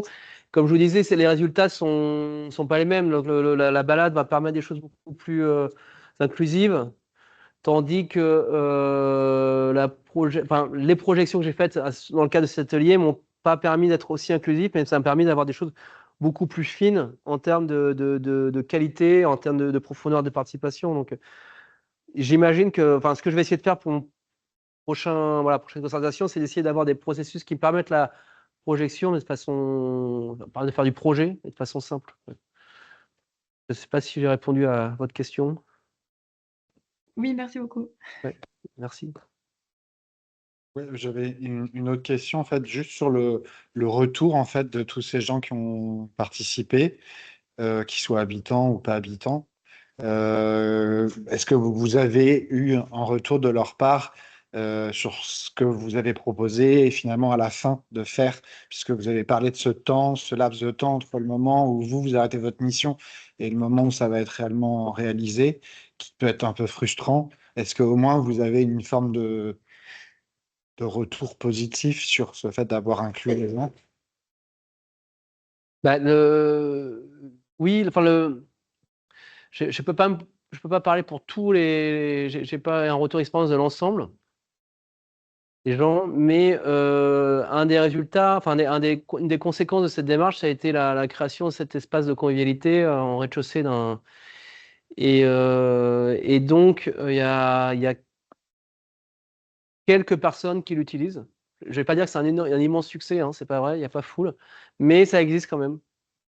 Et il y a quand même un groupe WhatsApp qui existe aujourd'hui. Donc, une possibilité pour certains qui le veulent de discuter ensemble. Un autre résultat aussi, c'est enfin, les résultats. Ouais, on a fait un travail donc, sur les jardins en rez-de-chaussée. Donc, concrètement, on a mis des petites barrières pour les gens qui sont en rez-de-chaussée, qui donnent des directions sur la place pour qu'ils puissent s'installer, mettre une table, faire des plantations. Et ça va vouloir dire avoir des outils de jardin en commun. Du coup, se discuter. Donc, il y a quelque chose qui est en train de se mettre en place sur la cabane à jardin, où est-ce qu'on la met, comment on la met, qui a les clés. Donc ça, voilà, on est obligé de travailler ensemble là-dessus pour que ça marche. Et en plus, il y a une vraie motivation parce que ça intéresse, il y a un intérêt privé à le faire. Donc, en fait, moi, j'ai quitté le processus, mais finalement, je pense que du point de vue des habitants, des usagers, c'est un processus qui continue. Moi, je suis passé à un moment donné, voilà, moi, je suis plus là pour faire les ateliers, mais il y a d'autres choses qui se passent, il va y avoir le chantier, donc voilà, ça continue. Je verrai comme ça, mais effectivement, j'ai pas fait un vrai travail de retour d'expérience des habitants, mais ça, peut-être la prochaine étude, ouais, effectivement. Une question en ligne, peut-être? C'est bon? J'ai 2 questions, enfin, j'ai 2 questions, en fait, mais est-ce qu'en ligne, c'est bon? Ça a l'air d'être bon. Alors moi, j'ai 2 questions, en fait, vraiment sur la façon dont la recherche s'est approchée. Tu as décidé quand même de faire une recherche en design studies, donc vraiment d'aller sur la méthodologie, d'essayer de construire une méthodologie qui permettait à la fois de structurer d'un point de vue académique toute une connaissance, que tu as très bien démontré aujourd'hui, et en même temps de faire attention à ce que cet outil et cette réflexion que tu mènes nourrisse l'architecte que tu es. Donc c'est vraiment un engagement sur les 2 personnes, l'architecte et le chercheur, les 2 rôles que tu as dans ce projet. Alors moi, en fait, j'ai 2 questions, parce que c'est quand même assez remarquable d'avoir réussi à aller taper à la porte de Bernard Stiegler pour lui présenter la chose et qu'il l'a accepté. Je pense que tu n'es pas le seul. Je pense qu'il y a du monde qui allait le voir hein, pour lui essayer de l'engager sur des projets. Qu'est-ce qui, à ton avis, a fait, peut-être dans ta préparation, dans la discussion que tu as eue avec lui, qu'il a accroché? Et en fait, c'est la même chose avec Antonella Sfin, qui n'est pas quelqu'un qui est aussi beaucoup de temps libre. Elle est très prise par beaucoup de projets. Elle est très, très engagée dans énormément de choses. Donc, est-ce que dans soit ta préparation, soit les discussions que tu as eues avec ces personnes-là, la même chose avec Stéphane Safin, hein, Oui. est-ce qu'avec ces 3 personnes-là, donc, est-ce qu'il y a eu quelque chose qui, à ton avis, a permis vraiment de les engager et de les intéresser à ta recherche? Est-ce que c'est toi, par rapport à ton parcours déjà professionnel qui vient? Est-ce que c'est quelque chose dans le texte, dans le projet que tu avais, qui est probablement pas exactement celui qui s'est passé, hein, ça c'est... Ou est-ce que c'est encore autre chose qui fait que tu as réussi comme ça à créer autour de ton projet une équipe qui est quand même assez remarquable? Oui, je peux pas parler à leur place, mais je sais en tout cas que le projet de recherche que j'ai présenté à Bernard Stiegler et Antonella Tufano était mauvais. C'était pas quelque chose de bien. Moi, je venais pas du tout du milieu académique. Ça faisait 10 ans que je bossais. C'était pas mauvais, mais c'était pas un texte scientifique du tout. J'étais complètement en dehors de ces normes-là. Donc, je pense que c'était quelque chose avec. Je l'ai parlé depuis longtemps, mais je pense que c'était quelque chose avec beaucoup de bonnes intuitions. Je pense qu'avec le recul, c'était vraiment on sentait le praticien désespéré d'avoir un peu de réflexion autour de sa pratique. Et c'est peut-être ça. Et je pense que, enfin, moi, je l'ai vu un peu en allant voir voilà, mon co-directeur, etc. C'est que finalement, c'est peut-être ça, mais ils avaient assez peu l'occasion d'avoir quelqu'un plutôt de terrain sous la main pour pouvoir, voilà, expérimenter des choses plutôt théoriques. Et c'est d'ailleurs, j'imagine, le double casquette qui a permis cette recherche, c'est-à-dire d'expérimenter des trucs qui viennent plutôt de la théorie, qui sont géniales, et qu'on peu de chance d'être expérimenté dans un logement social en difficulté, etc. Donc c'est peut-être ce croisement des deux où ils se disent, il y a peut-être quelque chose, une opportunité. Mais je ne vais pas me parler à leur place, mais... Oui, mais enfin, oui, non, mais c'est l'interprétation, donc c'est vraiment ce fait qu'en fait, tu es arrivé avec une double compétence. Non, je suis arrivé avec une seule compétence, mais avec une envie d'une deuxième. Une envie d'une deuxième, effectivement, mais que la première compétence te permettait d'installer un terrain, en fait. Potentiel, rien n'était fait, hein, mais c'était potentiel, oui. Mais ouais, d'accord. Peut-être. Eux les intéressaient à ce niveau-là. Et Et alors après, donc dans la recherche, alors moi j'aime beaucoup les anecdotes parce qu'elles révèlent quelque chose de l'engagement des personnes.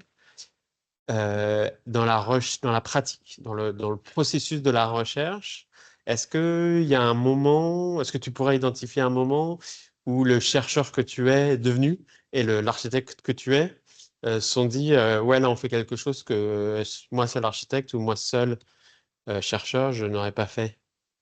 Ça fait un peu bipolaire ce que je raconte, mais c'est un peu, est-ce qu'il y a eu un moment, est-ce que tu arriveras à identifier un moment où tu dis là, c'est les deux compétences qui viennent ensemble créer quelque chose qui, académiquement ou professionnellement, n'aurait pas été possible Oui, bien seul. sûr. Non, mais typiquement, ce travail que j'ai fait là de catégoriser toutes les propositions, ça, c'est typiquement un travail de chercheur.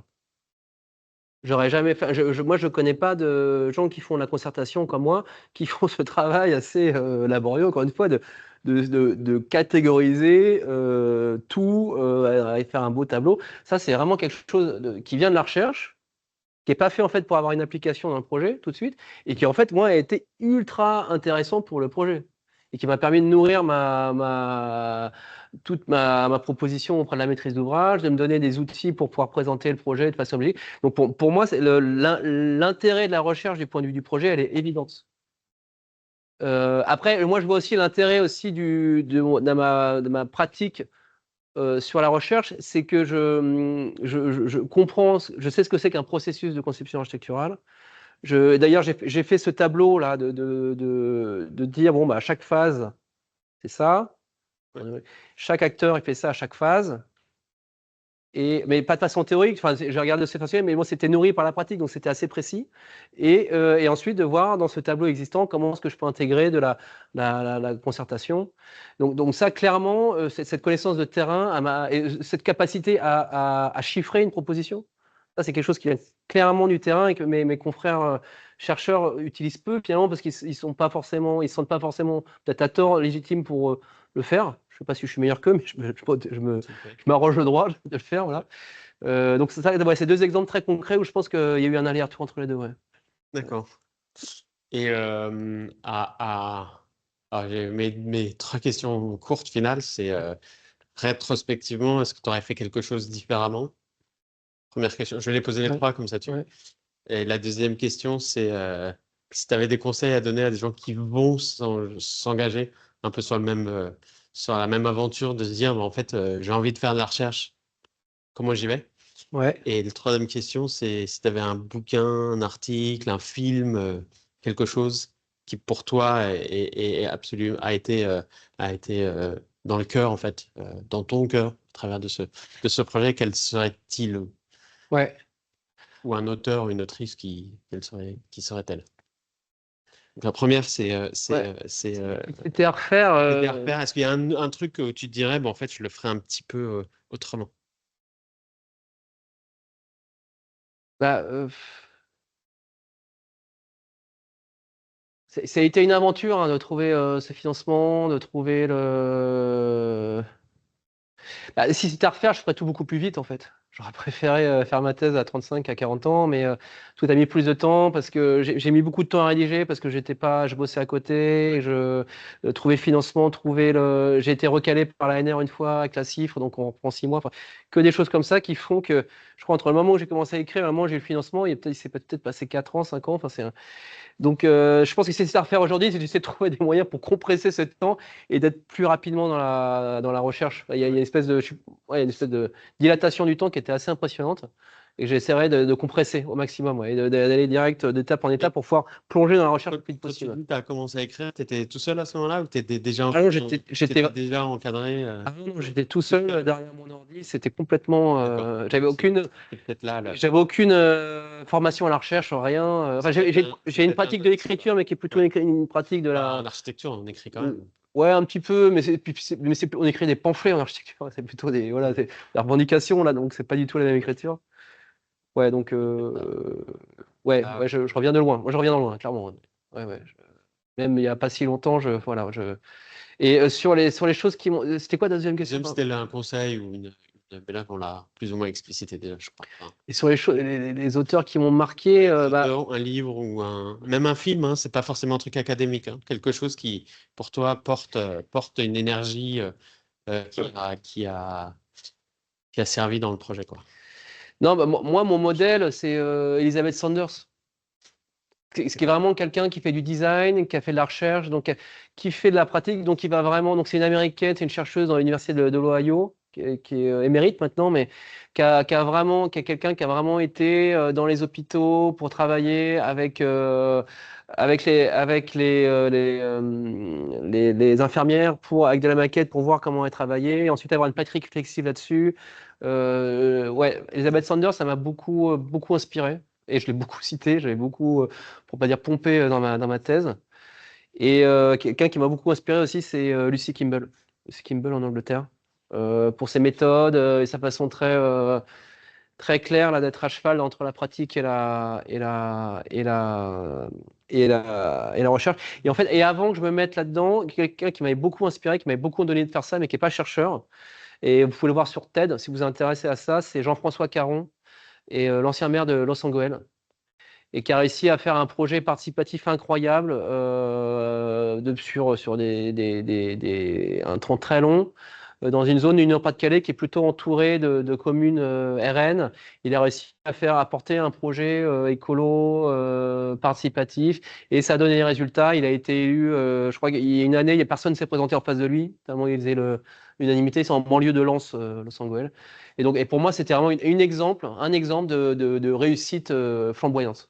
Je ne suis pas allé chercher vraiment les résultats, mais bon, là, j'ai trouvé qu'en tout cas, la façon de les présenter était incroyable. Ouais. Jean-François Caron, c'est lui qui m'a beaucoup inspiré. Vous le trouvez sur TED partout, hein, il a beaucoup parlé. Il était copain avec Bernard Stiegler. D'accord. Je crois. Merci beaucoup. Merci. Je crois qu'on va conclure ici. C'est très intéressant. Moi, enfin, déjà, j'étais content en fait d'avoir un architecte pour commencer ce séminaire parce que c'est pas que du design. Quand on parle pas de design, on parle de métiers qui font émerger des choses. On a fait la démonstration et que effectivement, c'était un peu la question de tout à l'heure. L'émergence avec un milieu académique, il y a des parties un peu laborieuses, mais qui importent parce que là, visiblement, tu as bien démontré aussi, je trouve ça très riche que la partie laborieuse qui a été la classification, etc., a nourri le praticien, l'architecte, en se posant vraiment des questions et donnant des réponses sur le terrain. Donc, bravo. Merci beaucoup. Merci Pierre. Merci beaucoup. Merci.